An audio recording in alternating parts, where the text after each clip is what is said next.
la perception, la sensation d'alcool, elle se ressent moins que sur du vin. Alors est-ce que c'est dû parce qu'on est sur une urine, on est sur un glucide, donc l'amidon?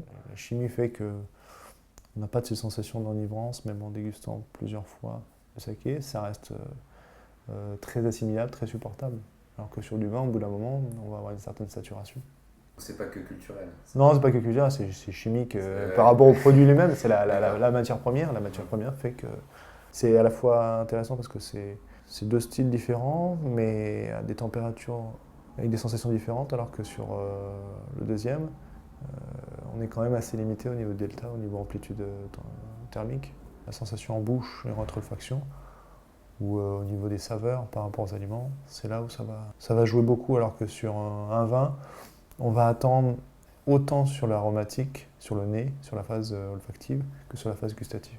On va dire, par rapport à du vin, c'est totalement différent. C'est-à-dire qu'on n'est pas sur une complexité avec des explosions d'arômes différents, assez complexes, nets. On a un profil aromatique dans le sens où on va déceler un arôme qui va être plus ou moins présent en fonction de la température de service, mais tout va se jouer en bouche en fait, en gustatif. La lecture elle est plus complexe par rapport à la température, comment le saké redescend en température, en rétro-olfaction parce qu'il y a une persistance, il y a différents goûts qui se révèlent. Goûter à différentes températures. Ça permet de comprendre plusieurs grilles de lecture en fait. Le garder en bouche et après soit l'avaler ou le recracher, mais surtout l'avaler.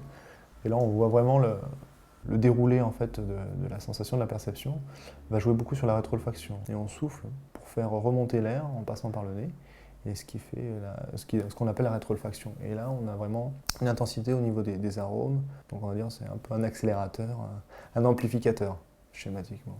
Mais en général, sur les sakés que j'ai eu l'occasion de goûter, en fait, les nez on n'est pas sur des nez trop exubérants, trop marqués, ça reste vraiment très discret mais précis. La lecture, elle se fait en bouche, la sensation, la perception au niveau tactile, donc dans le palais, dans la bouche, milieu de bouche, la langue, donc par rapport aux saveurs, et après en rétro-olfaction. Il y a aussi le fait de goûter, prendre du saké, une gorgée de saké et avec l'aliment, et de manger et de boire le saké en même temps. C'est ça qui est intéressant au niveau, chose qu'on ne fait pas quand on boit du vin et un mets.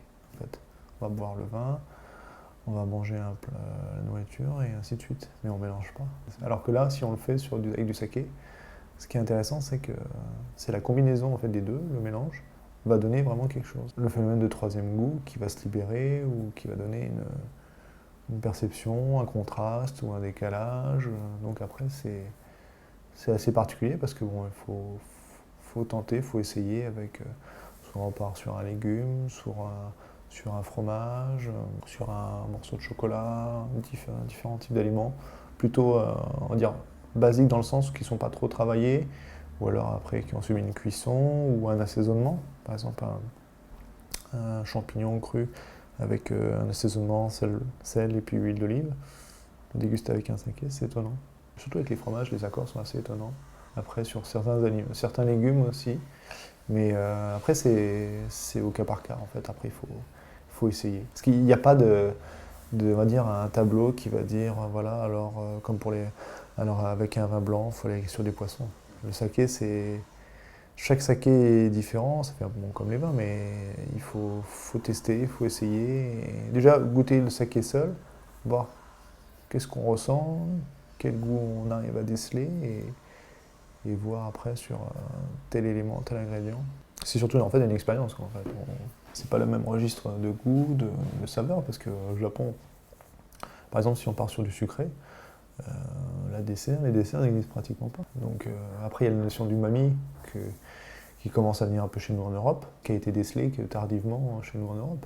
Umami, donc on va retrouver sur la tomate, on va retrouver sur, comme par exemple la bonite séchée, mais surtout la tomate, c'est une saveur umami, chose qu'on n'a jamais décelée, on n'a jamais recensée ici en Europe, c'est récent. C'est quoi les la chefs différence selon vous? C'est une saveur en plus par rapport aux autres saveurs que sucré, salé, acide, qui existe depuis très longtemps en Asie, notamment au Japon, mais qui est arrivé tardivement chez nous en fait.